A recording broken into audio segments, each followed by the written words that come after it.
యోసేపు ఒంటరికి పని చేసేవాడు, మరి ఏమో అనేకమైన పనులు చేస్తూ దేవుణ్ణి స్తుతిస్తూ ఉంటూ ఉండేది.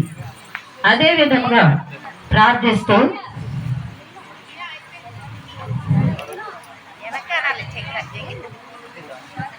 యోసేపునకును మరియకును ప్రధానము చేయబడిన తరువాత ఎవరి పనుల్లో వారు ఉంటుండగా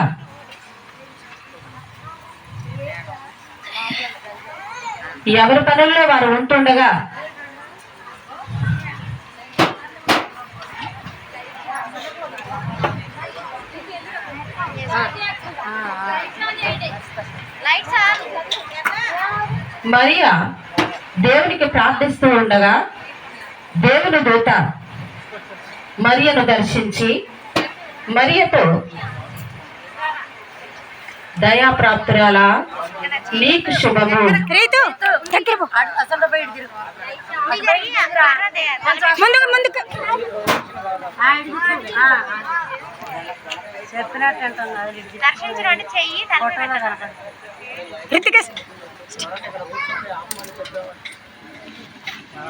దేవునికి ప్రార్థిస్తూ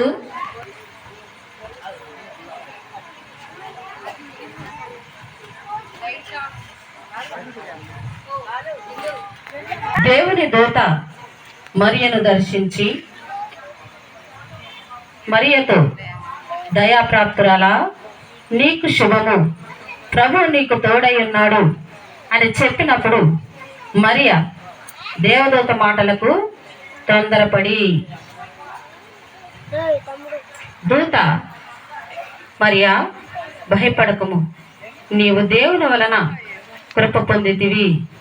ఇదిగో నీవు గర్భము ధరించి కుమారుని కని ఆయనకు యేసు అను పేరు పెట్టుదు.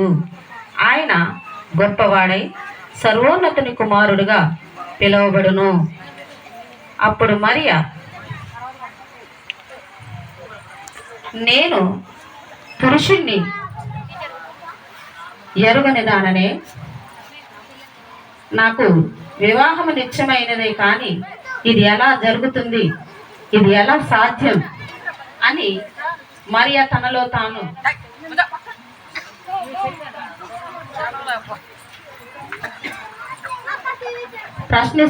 ప్రశ్నిస్తూ దూతతో మాట్లాడుచుండగా అప్పుడు దూత మరియతో,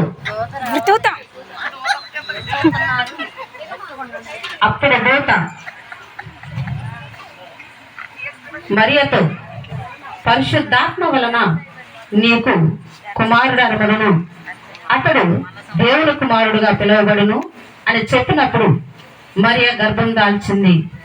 మరియు మరియ గర్భవతి అయిన సంగతి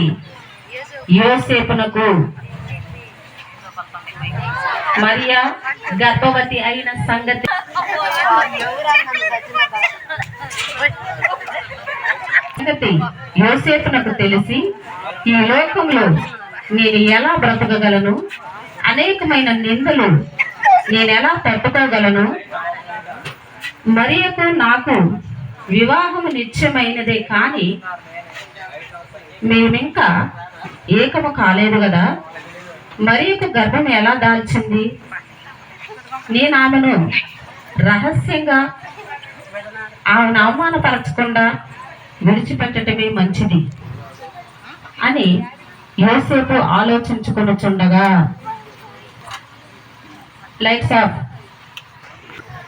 దేవుని దూత యోసేపునకు స్వప్నమందు ప్రత్యక్షమై, దావీదు కుమారుడైన యోసేపు, నీ భార్య అయిన మరియను చేర్చుకొనడానికి భయపడకము, ఆమె గర్భము ధరించింది పరిశుద్ధాత్మ వలననే గాని మరి దేని వలననో కలగలేదని చెప్పగా, మరలా దూత మరియ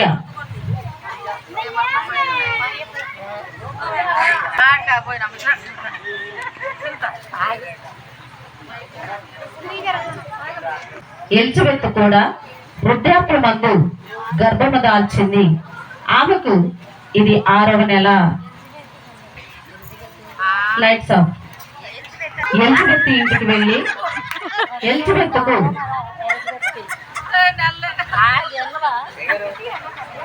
నీవు గర్భం ధరించినందుకు నా వందనాలు అని చెప్పినప్పుడు ఎలిజబెత్ మరియ యొక్క వందన వచనాలు వినగానే ఆమె గర్భంలోని శిశువు గంతులు వేసేను. అప్పుడు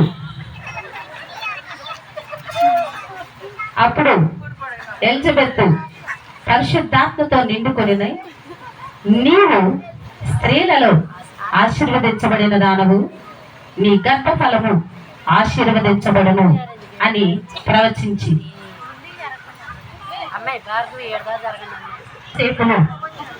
ఎన్నో అవమానాలను ఎన్నో అనుమానాలను ఎంతో చలికాలంలో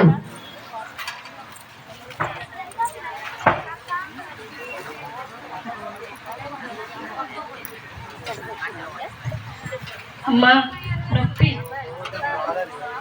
తట్టుకోలేకపోతున్నా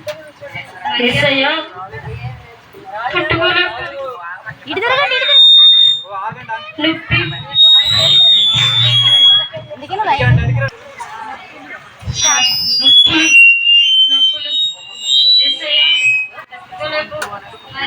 తగ్గిపోతే బాధపడబాకు, సుఖమైన ప్రసవాన్ని దేవుడే నీకు దయచేసినాడు. అమ్మా ఇంట్లో స్థలం ఉంటే ఇయ్యమ్మా. లేదమ్మా, లేదు లేదు.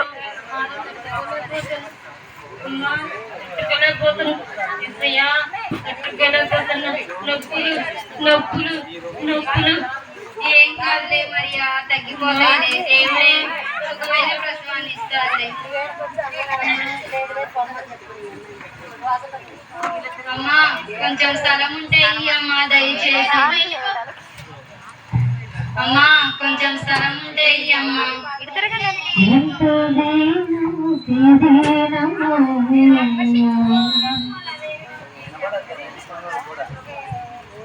వైరు వైరు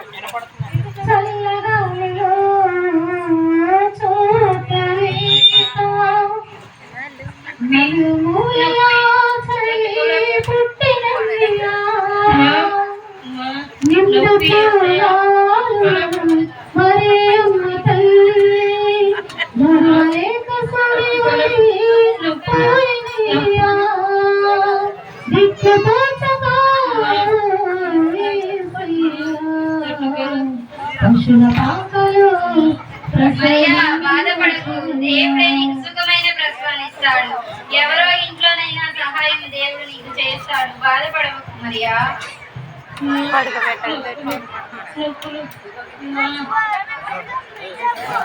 అమ్మా వందనాలు. దయచేసి నా భార్య గర్భవతిగా ఉన్నది. నీ ఇంట్లో స్థలం ఉంటే కొంచెం ఇవ్వమ్మా. నా ఇంట్లో కాదు కానీ పక్కనే మా పశువుల పాక ఉంది, అక్కడికి తీసుకెళ్ళండి. వందన.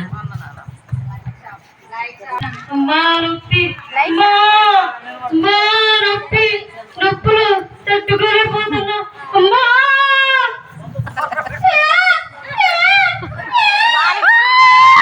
Happy Christmas.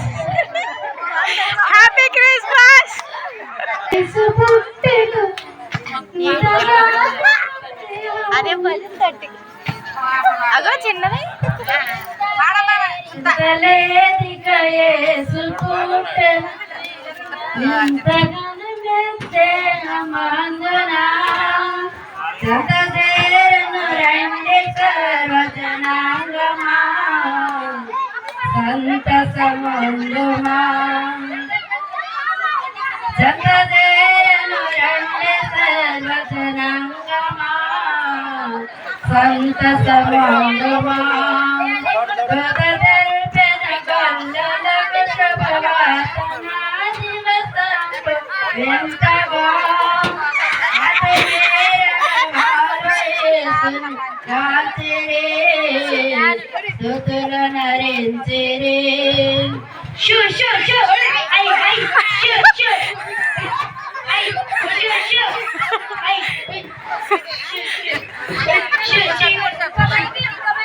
గొర్రెల కాపరులు పొలంలో గొర్రెలను కాచుకొని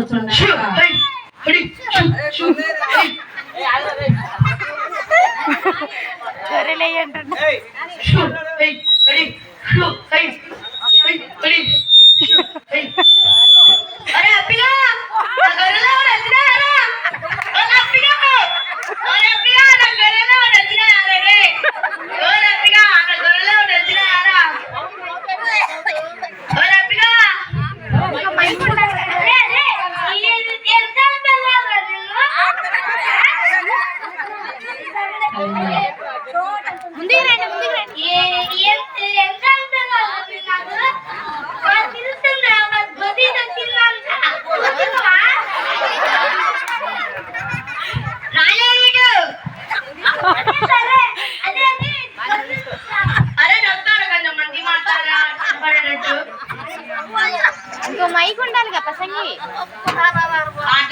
మీరు చోటోడు ఇద్దరు బాగానే ఉన్నారు.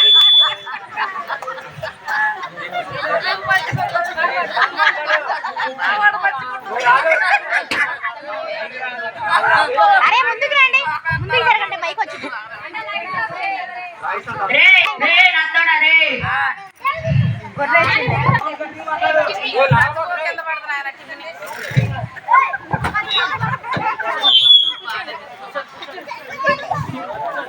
గొర్రెల కాపరులు పొలంలో గొర్రెలను కాచుకొనొచ్చుండగా అప్పుడు దేవుని దూత కాపర్లకు కనబడినప్పుడు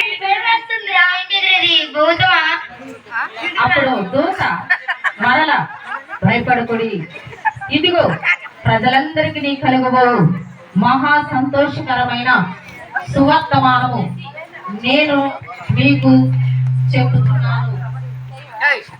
దావీదు పట్టణమందు నేడు రక్షకుడు మీ కొరకు మనందరి కొరకు పుట్టి ఉన్నాడు. ఆయనే ప్రభు అయిన యేసుక్రీస్తు. దానికిదే మీకు ఆనవాలు. ఒక శిశువు పొట్టి గుడ్డలతో చుట్టబడి ఒక తొట్టిలో పరుండబెట్టి ఉండుట మీరు చూచుదురు. వెంటనే పరలోక సైన్య సమూహము వెంటనే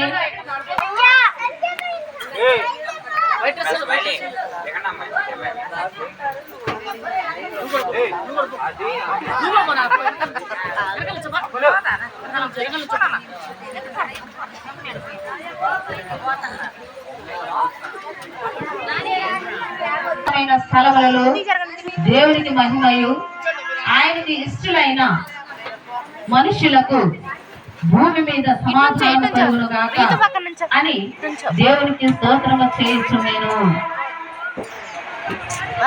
శాశ్వత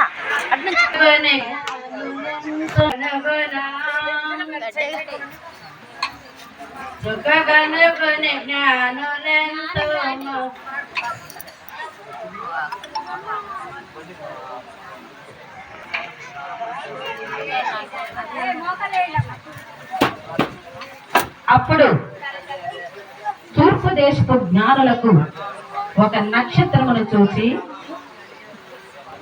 అత్యానంద భరితులై మరియా యేసుక్రీస్తు పుట్టిన ఆ స్థలములోనికి వెళ్ళి వారికి సాగిలపడి ఆయనను పూజించి మరియకు ఆ శిశువును ఉన్న చోటికి వెళ్ళి వారికి సాగిలపడి ఆయనను పూజించి సాంబ్రాణిని బోళమును కానుకలుగా ఆయనకు సమర్పించిరి. బంగారమును సాంబ్రాణిని బోళమును కానుకలుగా ఆయనకు సమర్పించిరి. తూర్పు దిక్కు చుక్క